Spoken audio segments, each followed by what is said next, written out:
Assalamualaikum warahmatullahi wabarakatuh. Terima kasih karena telah mengikuti pembelajaran Ibu walaupun dengan banyak keterbatasan. Ibu sangat mengucapkan terima kasih. Dan hari ini Ibu akan membahas beberapa hal yang mungkin kalian lewatkan ketika kalian melakukan impor data sehingga ada beberapa kasus datanya itu tidak dapat terimpor semua secara keseluruhan. Jadi kita mulai dengan yang pertama, yaitu ini diisi seperti biasa. Kalian selamat datang, ini semua sudah punya, diisi PT Telesindo Jaya. Basicnya adalah soal ini beserta keterangannya itu ada di halaman 14. Jadi kalau kalian mulai dari data awal, kenapa sih dicentang, kenapa ada centangnya ataukah tidak, itu kalian lihatnya dari halaman 14. Jadi data awal pertama kali datanya informasi perusahaannya itu ada di halaman 14. Kemudian di sini diisikan sesuai dengan pernyataan yang ada di soal. Kemudian fitur dasarnya, kenapa yang dicentang hanya ini, kenapa yang dicentang ini. Silahkan lihat di bagian fitur dasar. Perusahaan dalam bertransaksi memungut dan membayar PPN, maka bagian kolom itu untuk apakah perusahaan Anda memungut dan membayar PPN, itu kita beri checklist. Kemudian, apakah perusahaan Anda mencatat aset-aset perusahaan, di sini juga ada keterangan tersebut, berarti kita checklist untuk aset-aset perusahaan. Kita lanjutkan. Selanjutnya untuk ini untuk penjualannya sesuai dengan keterangan yang ada di penjualan. Jadi yang dicentang adalah ada 4 centangan. Itu sesuai dengan yang ada di halaman 14, bisa kalian baca. Kemudian untuk yang pembelian pun seperti itu.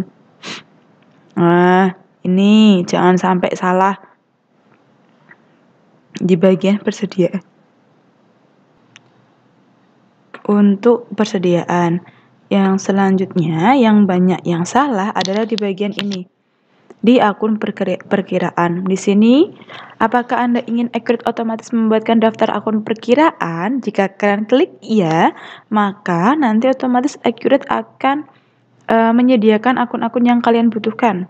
Tapi kalau kalian tidak berikan centang, maka otomatis dia kosong, hanya menyediakan akun-akun yang wajib ada untuk dia. Jadi dia kalau kita bicara Mayop itu ada yang namanya link account. Jadi yang disediakan dia hanya akun-akun yang diwajibkan saja, sisanya tidak. Kasusnya untuk yang kas banknya barang terkirim yang tidak bisa diupload adalah di sebelah sini. Jadi kalian kalian mencentang hal ini. Jadi ketika nanti diupload, otomatis sudah ada akun dengan nomor tersebut diimpor. Kita pilih selesai. Kalau kita menginginkan Accurate yang menyediakan, maka kita beri checklist. Tapi karena kita tidak, kita akan mengimport akun kita sendiri, maka ini tidak akan di checklist. Selesai. Contohnya adalah kasusnya ini. Ini kenapa untuk barang terkirim tidak bisa diupload, karena tadi dia memberikan checklist untuk menyediakan akun persediaan. Maka aset lancarnya nomor barang terkirim itu di Accurate itu sama dengan akun aset lancar. Makanya dia tidak bisa diupload untuk barang terkirim karena nomor akunnya sama dengan nomor akun aset lancar yang ada di Accurate. Padahal di buku yang kita inginkan itu nomor 1105 itu ditempati oleh barang terkirim. Sama juga halnya dengan kas. Kas juga demikian. Kas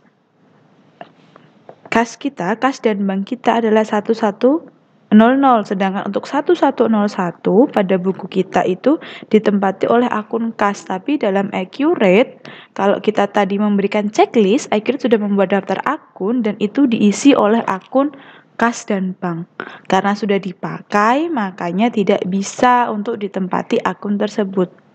Solusinya gimana, Bu? Kalau sudah terlanjur, berarti kalian harus mau satu persatu menghapus akun yang di sini agar bisa ditempati oleh akun yang ada di database yang kalian inginkan. Jadi kas dan banknya ini tetap kas, dan ini kalian kalau bisa dihapus berarti dihapus. Ini menu hapusnya. Nah, ya, berarti nanti tidak dapat menghapus akun induk. Karena dia akun induk, maka tidak dapat kita hapus. Caranya biar bisa dihapus adalah kita menghapus akun anaknya terlebih dahulu. Dia punya akun anak bank dan kas kecil, maka kita harus hapus dia terlebih dahulu, baru kita hapus akun induknya. Coba kita bisa hapus tidak? Bisa. Ini akun perkiraan bank berhasil dihapus. Berarti bisa. Terus anaknya punya anak lagi, tadi kan kas kecil, berarti kita hapus dulu kas kecil. Ya. Selanjutnya baru akun induknya kita hapus. Nah, bisa kan? Ini akunnya dihapus. Begitu juga dengan aset lancar lainnya. Aset lancar lainnya, karena kita akun aset lancar lainnya itu ada di 1107, ini disediakan di sini. Ini akun yang kita buat. Sedangkan di accurate yang telah ada itu aset lancar lainnya di 1105. Sedangkan akun ini mau kita gunakan untuk barang terkirim, maka kita perlu hapus aset lancar lainnya. Yang ini dihapus terlebih dahulu. Tidak dapat karena di akun induk, berarti otomatis caranya seperti tadi. Yang anaknya itu cirinya ini 1105, berarti 110501, 02, 03, 04, 05. Ini harus kalian hapus terlebih dahulu.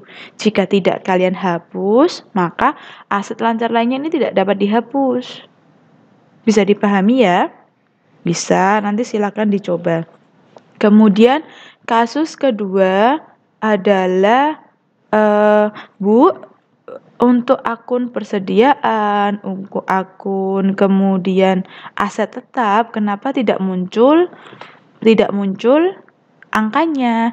Karena beda dengan kalau yang sudah belajar Mayop, nanti kita kalau yang sudah belajar Mayop itu angka-angka untuk persediaan, angka-angka untuk piutang, untuk utang itu tetap kita masukkan ke akun utama, tapi kemudian kita input lagi, kita buat buku besar pembantu utang, buku besar pembantu piutang, kemudian nanti ada linknya, terus matching. Tapi kalau di Accurate enggak.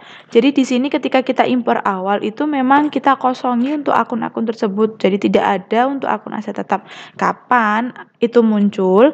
Itu muncul adalah ketika nanti kita sudah mengimpor data persediaan, data utang, data piutang, data aset tetap.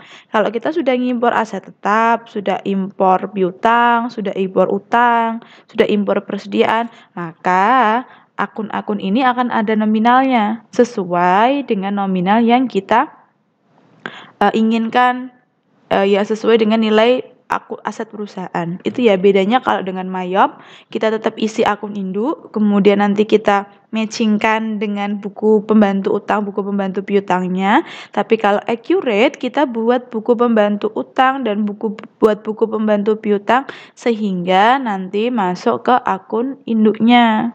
Seperti ini. Contohnya ini, dia sudah upload untuk data pelanggan. Coba kita lihat penjualan. Dia ini sudah upload data pelanggan.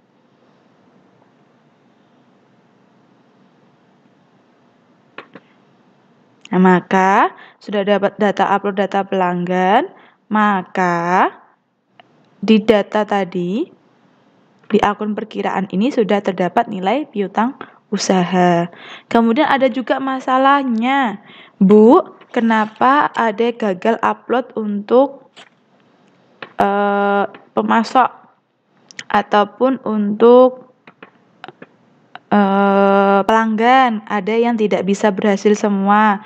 Kalian juga lupa ada yang belum kalian centang, makanya perlu disesuaikan. Coba Ibu upload dulu dari data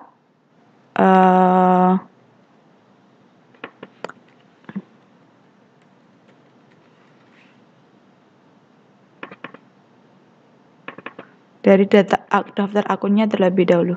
Ibu impor terlebih dahulu.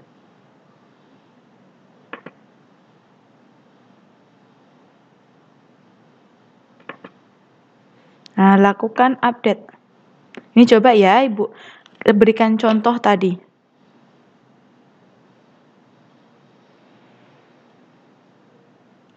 Hmm, 55 data berhasil diproses karena Ibu tidak lupa untuk tidak mencentang tadi. Jadi dapat diproses.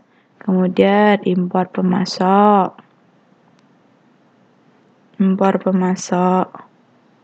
Daftar pemasok.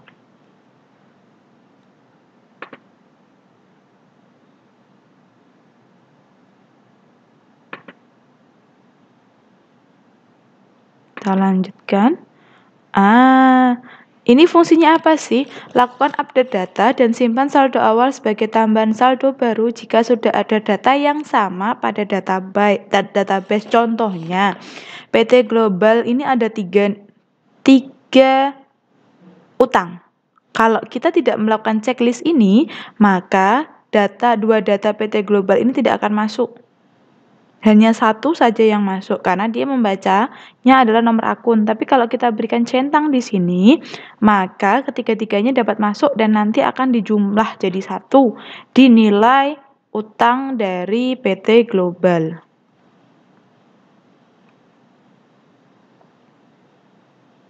Kita impor datanya terlebih dahulu. Berhasil 6, berhasil diproses. Kemudian pemasok sudah, kita impor pelanggan.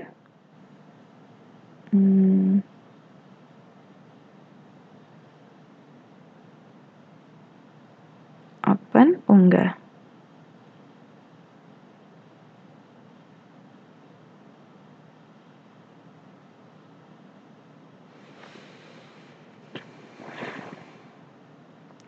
Nih, jangan lupa ya diberikan checklist ya. Lanjutkan.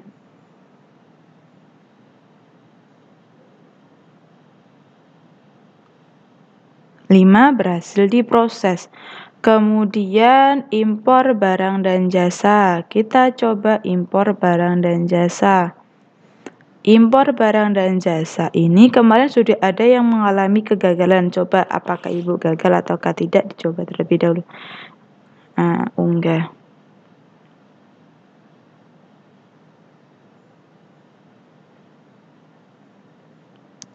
Lakukan update data dan simpan saldo awal sebagai tambahan saldo baru jika ada database yang sama. Jadi kalau kita punya dua data yang sama, dia akan menambahkan kalau kita berikan centangan.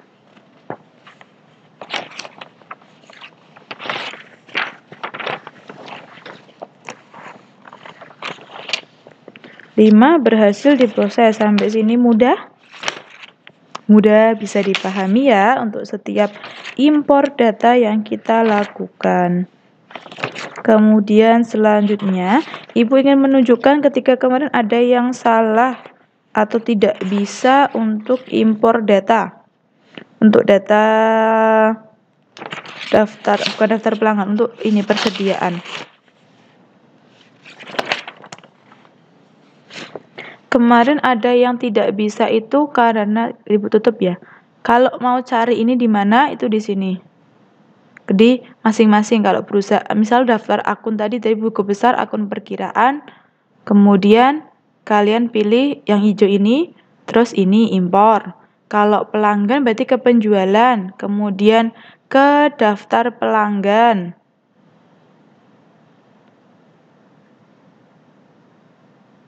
Kemudian yang hijau ini memang terus pilih impor seperti itu.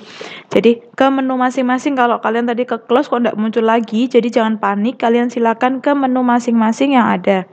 Kemudian kemarin ada yang Bu tidak bisa, gagal karena tidak ada pajak pertambahan nilai. Sebentar, Ibu bercarikan tulisannya terlebih dahulu. Baik, Ibu lanjutkan lagi. Kemarin ada yang masalahnya seperti ini. Ini ada induk tidak dapat, maaf bukan ini tidak dapat saldo awal, bukan yang ini. Berarti masalahnya ada yang tidak bisa Ada yang tidak bisa masuk karena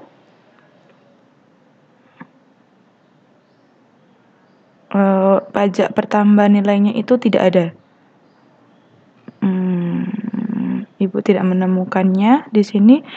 Kemudian ada yang WA itu tidak bisa masuk untuk pajak pertambahan nilainya.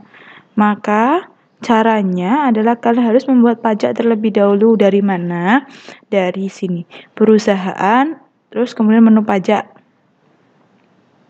Nah, di sini ada pilih tipe pajak, pilih pertambahan nilai, keterangan bla bla bla bla, kemudian di save. Benar kan tarif persentasenya 10%? Ya, kemudian kita save. Oh, maaf. Nah, berarti ini untuk pajak penjualan. Berarti ketika kita menjual adalah PPN keluaran. Kita cari akun PPN keluaran. Nah, ketika pajak pembelian berarti adalah PPN masukan. Sudah kita simpan. Bagi yang tidak bisa. Sudah ada data lain dengan keterangan pajak dan pertambahan nilai. Edit. Coba sebentar. Oh, Ibu sudah ada. Kalau Ibu sudah ada berarti tidak bisa ditambahkan dengan hal yang sama. Tapi bagi kalian yang di akun e-Grid-nya itu ternyata belum ada pajak pertambahan nilai, silahkan cara buatnya adalah seperti tadi. Ke menu perusahaan, pajak, tampilannya tadi kalau langsung ke data baru berarti kalian isi. Untuk pajak penjualannya isi PPN keluaran, pajak pembeliannya diisi PPN masukan. Kalau tidak ada berarti dari sini. Ini ada plus, silahkan dipilih dari situ. Bisa dipahami ya. Kemudian ada masalah apa lagi, kita coba lihat sebentar. Untuk masalah ini tadi paham ya. Ini sudah ada data lain dengan nomor form tele 140. Nah, ini gara-gara PT tele global telepon tadi ada 3, sedangkan siapa ini tadi? Sedangkan Alfiah tidak mencentang untuk melakukan update ketika ada data yang sama ketika impor data pelanggan tadi, data pemasok. Makanya kalau untuk bagaimana caranya, Bu, silakan kamu ke pembelian, kemudian ada pemasok di sini.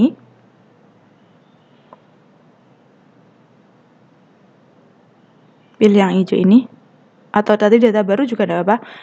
Kemudian kamu masukkan data baru di sini, pemasoknya PT Tele Global Telepon dan yang lainnya nominalnya berapa, silakan masukkan di sini. Saldonya berapa ditambah saldo karena ada 2, langsung di sini saldonya. Kalau ada 2 masukkan pertama tanggal berapa dan berapa, kemudian kedua tanggal berapa, saldonya berapa. Jadi yang satu sudah, jadi abaikan. Ini PT Tele, atau kalau tidak ada di sini PT Tele Global, ini diklik kemudian saldo. Pasti tadi yang tidak melakukan update di sini hanya akan ada 1. Kalau yang melakukan update di sini ada banyak. Ini pilih tanda plus. Diisi, silahkan disesuaikan dengan data yang dibutuhkan perusahaan. Sampai sini Ibu akhiri untuk beberapa masalah yang kalian hadapi. Jika masih ada pertanyaan, silahkan ditanyakan di WA group, bukan Japri, karena Ibu tidak menerima Japri.